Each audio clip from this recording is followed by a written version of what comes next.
Mwiriwe neza nanone abanywanyi b'ibiganiro byacu abatwumviriza kuri ndomonesha kure yacu ana yanya Burundi News TV ndabahaye ikaze kuri mwe mwese mubandanya kumviriza amakuru n'ibiganiro byacu tubategurira ndetse tukabashikiriza ngaha turi kwa gatandatu igenekerezo rya mbere ukwezi kwa kabiri umwaka wa 2025 ndabahaye ikaze mu makuru agezweho ari karavugwa mu Burundi mu karere k'ibiyaga binini ndetse no hirya na hino mu isi aho twibanda ku makuru akomeye cyane habari karavugwa mu bigendanye n'umutekano politike diplomasi ndetse n'ibindi bigiye bitandukanye dore ingingo nkuru tujye kugoroka muri kino kiganiro cyacu cy'uno mwanya.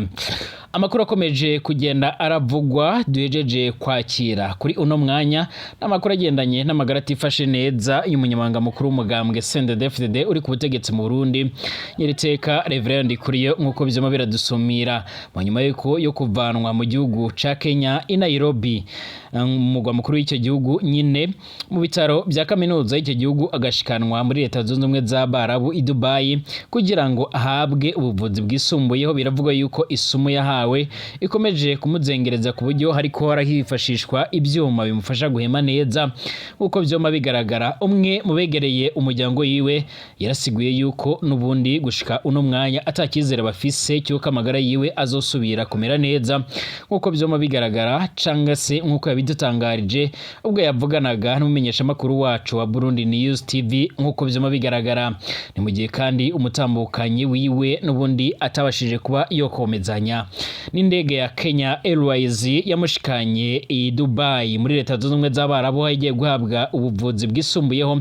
Ariko nanone leta y'u Burundi ku munsi w'ejo yaravuye mu gacerere iciratangaza ibigendanye n'ubuzima bwiwe, ariko Variso Ndashimira atangaje ko amagara ye yifashe neza mu gihe twebwe nk'abamenyesha makuru twararonse amakuru agendanye no kuba amagara yiwe atifashe neza.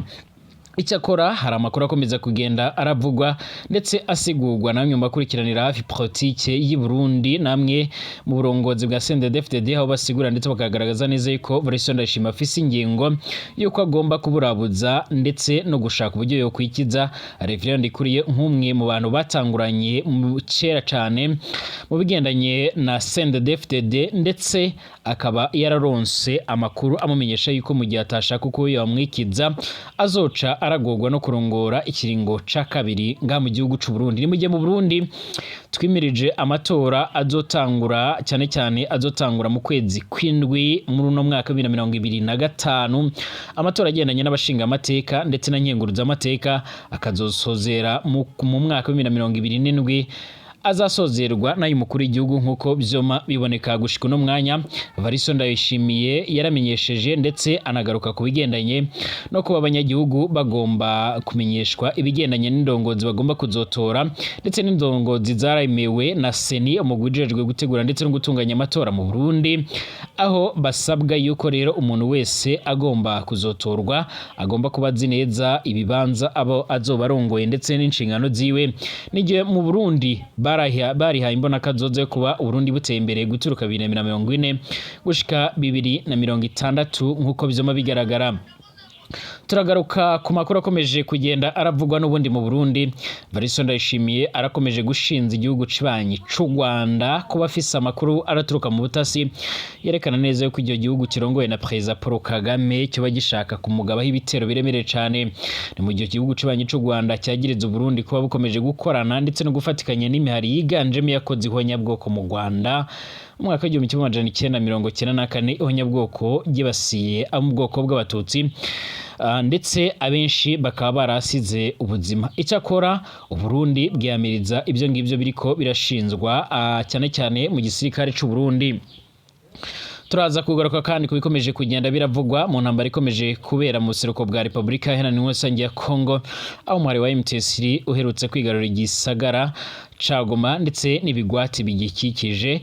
Ariko kandi turibanda ku nama yatiranye ya SADC ibihugu bimwe na bimwe bigiye bitandukanye hari imyanzuro byofashe. Ndabaye ikaze mwese ubu no mwanya wiriwe neza cange waramutse bivanye naho uherereye hirya no hino mu isi. Ndabaye ikaze kuri no wa gatandatu aho turiko turasozera inondwi mwese. Ndabahaye ikaze kuba twumviriza ngaha kuri Burundi News TV. Hari ubwa mbere senga byonda kwanditse sabone kugira ucaronka amakuru n'ibiganiro byacu mu makuru tubandanya kwategura ndetse no kubashikiriza. Kaze kuri mwe mwese mutwumviriza muherereye nga mu Burundi abatwumviriza muri Bujumbura ku mugwa mukuru w'ubutunzi cyangwa umugwa mukuru w'ubudandaji, abatwumviriza muri Gitega ku mugwa mukuru wa politike, abatwumviriza muri Ngozi, Cankuzo, Bururi, Kayanza, abari muri Cibitoke ndetse n'ahandi, mwese ndabahaye ikaze. Kuri utameze neza bitewe n'impamvu zimwe na zimwe, ndakwifuriza kuba womera neza kandi Imana ibahezagire cyane. Hari abatwumviriza muri mu karere k'ibiyaga binini cyane, abatwumviza muri mu bihugu by'ababanyi, igihugu c'ababanyi c'u Rwanda, igihugu c'ababanyi ca Congo Kinshasa, Congo Brazzaville kwa Denis Sassou Nguesso, abatwumviriza bari muri Uganda, Tanzania, Kenya ndetse n'ahandi, mu burengero bwa Afrika nko muri Burkina Faso, Mali, Niger ndetse na Nigeria, mwese ndabahaye yambu cyane. Abari ku mugabane w'Uburaya, Aziya, Australia, Amerika ndetse n'ahandi hose, twizere ko mumeze neza. Arubwa mbishye ngapyo ndakwanditse sabone kugira usharonka amakuru n'ibiganiro byacu bane natwe gatanu kuri gatanu. Ikaze mu makuru n'ibiganiro byacu tuyatangurire ngaha muri kino gihugu cacu ciza c'u Burundi, ahakomeje kuvugwa amagara atifashe neza y'umunyamabanga mukuru w'umugambwe CNDD-FDD. Haraheze indwi yose uyu Reverend Ndikuriyo arahuye n'ubuzima butoroshe nk'uko byoma bigaragara. Benshi barashinza ndetse bakanavuga yuko umukuru w'igihugu c'u Burundi Variso Ndayishimiye n'umutambukanyi wiwe Angelina Ndayishimiye abo bo barakoze umugambi wo guhohera ishano ibizwi nk'isumo yarahoherewe mu mudoga wiwe, ku buryo uwo bari kumwe rero yaciye aracikana, ndetse amakuru yama aradusumira akaba agaragaza neza yuko umuderevu wiwe ndetse n'umwe mu mucungera umutekano bo barahagaritswe n'urwego rw'igendereza mu Burundi. Amakuru y'amaradushikira nuko yaciye atabasha kwitabira igikorane cyarateguwe n'umugambi uri ku butegetsi CNDD-FDD kugira ngo bihizize imyaka 20 bamaze barongoye Burundi, ndetse no kwiragiza Imana muri uyu mwaka 2025 twotanguye. Gushika ubu ngubu amakuru avuga ko uyu mutegetsi asa n'ufatwa n'ubundi nk'urongoye Burundi, ariko nanone bigendanye no kuba avuga yuko yoba ari mwiragi rya Petero Nkurunziza umwisi yazoratwara Burundi. Biravugwa yuko n'ubundi yaba yarashikanwe i Dubai muri Leta Zunze Ubumwe z'Abarabu kugira ngo abashe kuba yoronswa ubuvuzi bwisumbuyeho. Icyakora amakuru twaronse ku banywanyi bacu baherereye i Dubai barasigura yuko bamwe mu badogiteri bafise ubuhinga bwa none mu kuvura ingwara zimwe n'izimwe zigiye zitandukanye baravuze yuko bagomba gukora iyo bwabaga kugira ngo iki gihanganye muri politike y'u Burundi kibashe kuba cyosubirana amagara mazima adasinzikaye. Ni mu gihe bamwe rero mu bategetsi ndetse n'abarongozi b'u Burundi bakomeza kugenda bigumira mu gacere, ndetse na leta y'u Burundi ikaba idashaka kuba yogira ikivuga ko bigendanye n'amakuru akomeza kugenda aradushikira avuga ko amagara y'umutegetsi atifashe neza ngaha muri kino gihugu cacu. Amakuru tumaze kuronka uno mwanya arasigura ndetse akanemeza neza yuko uyu munyamabanga mukuru w'umugambwe uri ku butegetsi mu Burundi Reverend Ndikuriyo akomeje kumererwa nabi icakora nk'uko narimaze kubimamenyesha. Bamwe rero mu banywanyi bacu babandanya kudukurikirana ndetse no kumviriza ibiganiro byacu kuri no mbonesha kure ya Burundi News TV baherereye i Dubai muri Leta Zunze Ubumwe z'Abarabu barasigura yuko bamwe mu badogiteri baherereye aho ngaho muri ico gihugu nyine bamenyesha ndetse bakanagaragaza yuko bifuza gutanga ubuvuzi bwisumbuyeho. Ni mu gihe abasanzwe bakorera muri kaminuza ya Kenya i Nairobi muri icyo gisagara bo bamenyesheje yuko badashaka n'ubundi ko bogira icyo bavuga cyane, ariko bavuze ko bakoze ibishoboka byose ariko bakabona ataco bihinduka ku magara uyu mutegetsi aremereye mu Burundi. Kugeza ubu amakuru twaronse nuko umuryango wa Variso Ndayishimiye washatse kuba wokikiza iki gihangange mu gihe babona ko yuko nacyo gishobora kuba cyo bazengereza mu matora yimirijwe nga mu Burundi. Kugeza ubu bamwe baranenga leta y'u Burundi kuba rero ikomeje gukora ibishoboka byose kugira yikize uyu mutegetsi nk'uko bizoma bigaragara, mu gihe uyu nguyu rero Reverend Ndikuriyo nawe akomeza kugenda agaragaza neza yuko n'ubundi adashobora gushigikira ibigendanye na politike ya Variso Ndayishimiye. Guhera Variso Ndayishimiye ashitse ku butegetsi nga mu Burundi, benshi bari bizeye neza yuko bagiye kuronka intwaro ibereye abanyagihugu, ariko gushika uno mwanya abanyagihugu bari mu kamaramaza gateye ubwoba. Ibigendanye n'isukari yarazamutse cyane nkuko bizoma bigaragara, aho mu misi iheze muri no mwaka dusoze 2024 isukari icugwa n'uruganda Sosume rero yarabashije kuba yova ku bihumbi 3,500 bitanu by'amarundi irashika ku bihumbi 8 leta y'u Burundi ica iravuga yuko arakamaramaza itegeka yuko rero ahoshya uhojya igiciro kigabanyije igiciro kiremezwa ku bihumbi 6. Cyakora abanyagihugu baracyavuga yuko isukari izimbye cyane, hari n'ibindi bidandazwa biboneka yuko rero bizimbye, ndetse hakiyongeraho ibigendanye n'imipaka yugaye hagati y'igihugu cibanye c'u Rwanda ndetse n'u Burundi. Nyuma yuko u Burundi bwagiriza igihugu cibanye c'u Rwanda yuko icyo gihugu kiba kigerageza mu guhungabanya umutekano w'icyo gihugu no w'igihugu caciza c'u Burundi, akariyo mpamvu Valentin Ndayishimiye yafashe ingingo yo guhungabanya yo kuba yo kugara imipaka imuhuza n'icyo gihugu cibanye c'u Rwanda. Gushika uno mwanya rero n'ubundi leta y'u Burundi irasa n'itarabivaho nk'uko bigaragara. Amakuru akomeza kugenda aradusomira n'ubundi muri ndondwi turiko turasozera.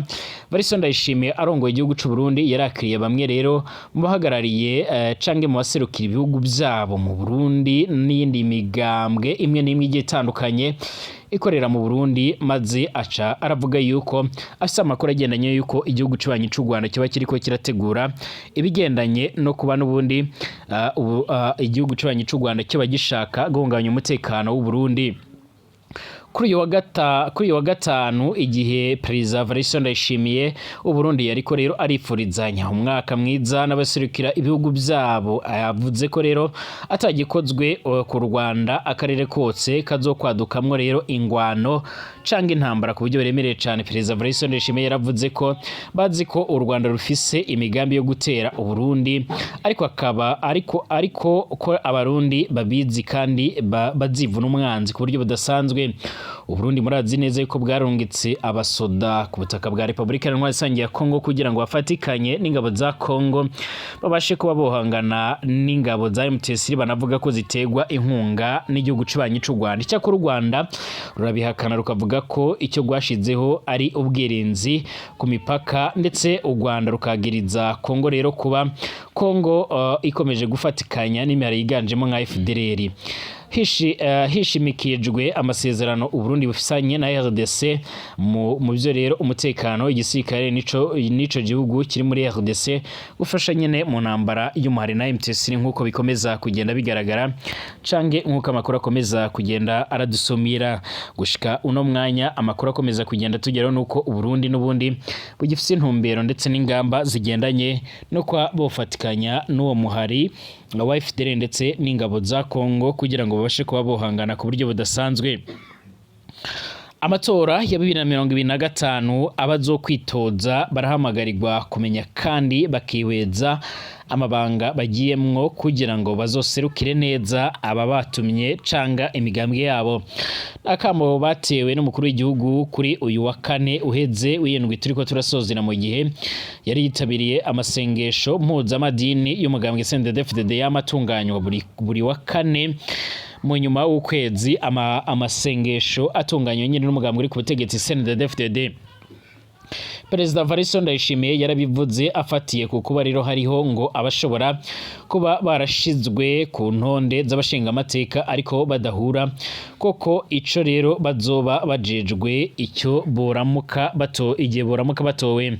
Ati ahanga nta muntu uzosanga yagiye kuri liste agiye kumanika ukuboko gusa akavuga ko rero agiye guserukira bene gihugu, mugabo agiye kumanika ukuboko gusa naho rero nyine araba umujama wiwe rero ko yamanitse akamanitse nawe rero ntamanike nk'uko rero ugasanga anaryohewe ngo ari kuri liste kandi ataco agiye kumara canke kumarira abanyagihugu nk'uko bigaragara. Umukuru w'igihugu abona ko rero nyabona ikintu nk'ico umuntu yobanza rero kugishishoza ko mbere binashobotse agaciga kubwiwe nibace rero bo bazi agaciro umushinga amateka afise ndetse n'icyamariye abanyagihugu. Preza ati kugira mu bimenye neza uza umva umushinga amateka agenda mu bene gihugu ngo nzobagirira iki ngiki umushinga amateka nuwuhe mugambi azoshira mu ngiro hajya ni kutamenya ibyo agiyemwo. Ngo abashinga amateka rero bari bakwiriye kumenya ko rero aribo bamenya rero amategeko akwiriye kuba rero mu gihugu kugira bene gihugu babeho neza ndetse no kugenzura abari mu rwego nshingwa bikogwa rwa leta ndetse ko bariko rero barashira mu ngiro ibyifuzo by'abene gihugu yamara ngo bakira gutogwa ukumva ngo njewe ubu ndi honorable president akibaza ati abo userukira na wewe ninde ari honorable kurusha uwundi. Amakuru adushikira mu Burundi nuko rero gushika uno mwanya politike Burundi benshi bemeza ko yoba izimvye ariko kandi Everson Ndayishimiye akaba akomeza kugenda adusumira ndetse anagaragaza neza ko yoba adashaka n'ubundi benshi mu bashinga amateka biganjemo abo mu yindi migambwe mu gihe ku rundi ruhande yifuza abo muri CNDD-FDD yaramaze kuba rero nk'igikoresho ndetse yaramaze kuba nk'akagwi kagomba kuzorongora Burundi mpaka icyakora abanyagihugu baratakamba bakavuga yuko nubundi bifuza ndetse bakanagaragaza neza yuko bagomba kuzokora ibishoboka byose kugira ngo batore intwaro ibabereye nkuko bizoma bigaragara. Tugaruke ku nama yarabaye y'abanyagihugu ndetse n'ababarizwa muri SADC yaremeje inama yitiraganya na East African Community ku mutekano mu burasirazuba bwa Repubulika Iharanira Intwaro Rusange ya Kongo. Mu nama idasanzwe y'abakuru b'ibihugu ndetse na za guverinoma b'umuryango wa Afrika y'Amajyepfo bukungu SADC n'ibihugu bimwe na bimwe yemeje ko rero hategurwa inama y'igitaraganya ihuriweho n'uyu muryango wa Afrika y'Iburasirazuba East African Community kugira ngo higwe ku kibazo cy'umutekano muke muri burasirazuba bwa Repubulika Iharanira Rusange ya Kongo. Iki cyemezo cyarafatiwe mu nama ya SADC ya 2024 yarabaye ku ingerekezo ya 31 2025 ikabera iharare muri Zimbabwe. Kije mu nyuma yaho rero bisabwe n'inama ya East African Community yarabaye ku igerekezo ya 29 2025 nayo yahuje abakuru b'ibihugu ndetse na za guverinoma. Inama ya SADC yarabaye mu gihe ingabo zayo zoherejwe kurwana muri RDC ziri gukubitanwa inshuro n'iza FARDC yifatanyije n'imihari agayishye irimo na FDL yasize ikoze genocide yakorewe abatutsi mu Rwanda mu mwaka w'1994. Iyi nama ya SADC irimo riri ibihugu bimwe na bimwe byararungitse ingabo muri Kongo birimo nk'ingabo zaraturutse muri Afrika y'Epfo muri leta ya Pretoria kwa Perezida Cyril Ramaphosa ndetse no muri Tanzania kwa Dr. Madamu Samia Suluhu Hassan ndetse no muri Malawi yarafunguwe ku mugaragaro na Perezida wa Zimbabwe akaba na chairman wa SADC Dr. Emerson Damdazo Mnangagwa. Yaritabiriwe kandi n'abaperezida barimo Duma Gideon Boko wa Botswana, Félix Antoine Tshisekedi wa RDC. Uyu kandi yaranze kwitabira inama yagombaga guhuriramo na Perezida Kagame w'igihugu cibanyi cy'u Rwanda. Harimo kandi abandi bayitabiriye barimo nka Andre Rogerina wa Madagascar, Daniel Francisco Chapo wa Mozambique arutse gutorwa mu minsi iheze, Perezida Cyril Ramaphosa wa Afrika y'Epfo ndetse na Madamu Samia Suluhu Hassan arongoye igihugu ca Tanzania. Yitabiriwe kandi na Perezida wa Zambia Hakainde Hichilema ndetse na Minisitiri w'Intebe wa Lesotho Samuel Ntsorekane nkuko bigaragara. Matikane Minisitiri ungirije wa Eswatini Tristan ndetse na Dray Minisitiri w'ububanyi n'amahanga wa Angola, Tete Antonio Minisitiri w'ububanyi n'amahanga wa Malawi, Nasi Gladys Tsembo ndetse na Minisitiri w'ingabo wa Namibia France Kapofi bose bari bahari muri iyo nama. Benshi barakomeje kwibaza impamvu Perezida Tshisekedi yaranze kwitabira inama yahurijemo abategetsi bagiye batandukanye barimo nka Perezida Everson Ndayishimiye arongoye igihugu cyaciza cy'u Burundi, Perezida Kagame, Madamu Samia Suluhu Hassan, Yoweri Kaguta Museveni ndetse n'abandi bategetsi barimo nka Dr. William Ruto Samuel n'abandi babarizwa mu muryango wa Afrika y'Iburasirazuba ariko akabasha kwitabira inama y'abangabo muri SADC. Ni mu nyuma y'uko kandi Bwana Tshisekedi asabye ko ingabo za Afrika y'Iburasirazuba zo zisubizwe iwabo akakiza muri SADC nyamara yarazineze ko zigomba kumufasha.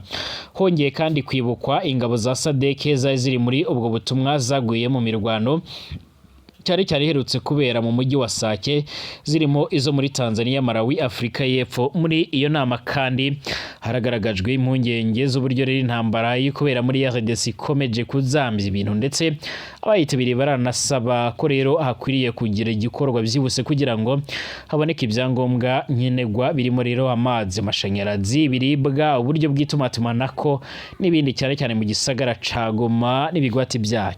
Mu nyandiko SADC yashyize ahabona twabashije kuronka yarakomeje iti abagize inama baranenze ibitero byagabwe ku ngabo ziri mu butumwa bwa Sami RDC bikozwe na M23, ariko kandi nanone twibuke yuko izi ngabo zaraje zigiye kurabira hamwe rero ibigendanye no kuba izi ngabo zigiye kugarura amahoro n'umutekano, ariko kandi igitangaje zaragiye gufatikanya n'ingabo za Kongo mu gihe zagomaga kujya hagati y'impande zombi zihanganye kugira ngo umwuka mu bucururuke. Ibikorwa byahungabanyije gahunda yo guhagarika imirwano yashyizwemo n'amasezerano ya Rwanda yabaye ku igenekerezo ya 30 Nyakanga 2024 ndetse bigahungabanya umutekano wa RDC n'akarere ka SADC by'umwihariko. Abagize iyi nama kandi bongeye gusuzuma imyanzuro yo muri Gicurasi 2023 ishingiye kuri Sami RDC, ariko kandi hanemezwa ko ibyari bigamijwe birimo rero kugarukana amahoro n'umutekano muri RDC ndetse no kurinda ubusugire bwayo bitagezweho. Ibyo byatumye bemeza ko rero bashyigikiye inzira y'ibiganiro bya diplomasi mu gukemura ibibazo byo mu burasirazuba bwa RDC hisunzwe amasezerano ya Rwanda ndetse na Nairobi. Abitabiriye kandi iyi nama ya SADC bemeje ko abaminisitiri b'ingabo n'abagaba bazo mu bihugu bya SADC nibiri kugira uruhare rero muri Sami RDC bagomba gukora uko bashoboye kugira ngo ingabo ziri muri ubu butumwa bw'amahoro zikomeze gukora akazi kazo neza. Bategeke ko rero hagomba gutegurwa uburyo bwo gucyura imirambo y'abapfuye ndetse n'abakomeretse. Abakuru b'ibihugu ndetse na za guverinoma bigize SADC kandi bategetse urwego rushinzwe umutekano kuri uyu muryango gukora iyo bwabaga kugira ngo imirwano ihagarire, abasivile barindwe ndetse no gushaka uburyo bw'ubutabazi bwihuse kubagezweho uruhare n'intambara. Hagaragajwe kandi impande zose zirebwa n'intambara ko zigomba kwisunga inzira y'ibiganiro hashingiwe ku masezerano ya Rwanda ku ngabo za ONU ziri mu butumwa bwo kugarukana amahoro n'umutekano muri RDC, MONUSCO n'ubundi buryo bushobora gufasha mu kugarukana amahoro n'umutekano. Nubwo bihagaze bityo kandi MONUSCO ya ONU yakomeje kunengwa mu kutagira uruhare rufatika mu bigendanye n'intambara ikomeje kuvuza ubuhuha ndetse iyi nkomeri y'abasasi ikomeje guhitana ubuzima bw'abatari bakeya. Bibutse ko guverineri w'intara Kivu y'Amajyaruguru ariwe General Major Peter Chirumwami nkuba yerutse kwitanwa n'amasasu yarasiwe mu bice bya Masisi. Kugeza ubu ngubu kandi ingabo zo muri Afrika y'Epfo ziri mu birindiro byazo imubambiro zabuze uko zasoka mu gihe abacancuro b'abanyaromaniya M23 yasabye u Rwanda yuko rwabahereza inzira bakaba bakurizwa indege bakajyanwa mu gihugu cya Romania. Aba bacanshiro nk'uko byagaragaye Bwana Tshisekedi na guverinoma yiwe yari yarabafashe muri societe n'ubundi zisanzwe zigenga zigishinzwe gukora ibiraka byo kurwanya intambara muri Romania, aho umucanshiro umwe yagombaga guhembwa ashika ku bihumbi 8 by'amadolari ya leta zunze ubumwe z'abanyamerika, mu gihe umusirikare wa Kongo yagombaga guhembwa atageze no ku madolari 100 buri kwezi. Gushika no munsi ingabo zo muri Afrika y'Epfo cyane cyane zinganje zo muri SADC zamaze gusaba M23 yuko bakwemererwa kuba bajya mu bice barwaniyemo kugira ngo babashe kuba botoragura ibiziga canga imirambo y'ababo baguye muri iyo ngwano, ndetse banasaba yuko bakwemererwa gukoresha ikibuga mpuzamakungu c'indege ca Goma cyamaze gufatwa n'umumari wa M23 kugira ngo bashe kujyana ibiziga canga imirambo y'aba baguye muri iyo ngwano muri Afrika y'Epfo. Banasabye M23 kandi yuko bakwemera yuko bajya gufata ibifungurwa canga ibiribwa muri stock aho byari biherereye igoma ku mugwa mukuru w'intara Kivu y'Amajyaruguru, nk'uko byagaragaye kuri televiziyo y'igihugu cy'u Rwanda ndetse bikemezwa n'umumenyesha makuru wa radio ndetse na televiziyo y'igihugu cy'u Rwanda. RBA yarari ikinshasa ndetse yanajyanye na bamwe mu bayobozi ba M23 ubwo basuraga canga se bajyaga kuvugana na bamwe mu barongoye SADC aho ngaho mu birindiro byabo mu bambiro. abarongoye M23 baravuze yuko ibyo bazajya basaba byose bagomba kuzajya babishyira mu nyandiko hanyuma bagaca baramenyesha abayobozi bakuru ba M23 kugira ngo bice birajya mu ngiro nk'uko bigaragara. Icyakora M23 yavuze yuko bagomba kuzohurira mu ngwano n'ubundi canga se yaravuze ati tuzosubira kongera kubonanira muri Kivu y'Amajyepfo, bivugwa ko urugamba rukomereje. Cyakora umwe mu bagwanyi ba Afrika y'Epfo yaravuze ati ngiye sinzosubira ku mirongo y'imbere ku rugamba. M23 yaravuze ko izokora ibishoboka byose kugira ngo babashe kumvikana ndetse no kumenana neza. Icyakora nta uzi neza nimba abasirikare badashobora kuzurizwa indege cyangwa badashobora kuzategekwa kuba borongikwa mu bihugu byabo. Mbashimire abanywanyi b'ibiganiro byacu mutwumviriza ndetse mukabana natwe 5 kuri 5. Twongere gusura amasaha ari imbere nuko nanzuye tugaruke mu kanya.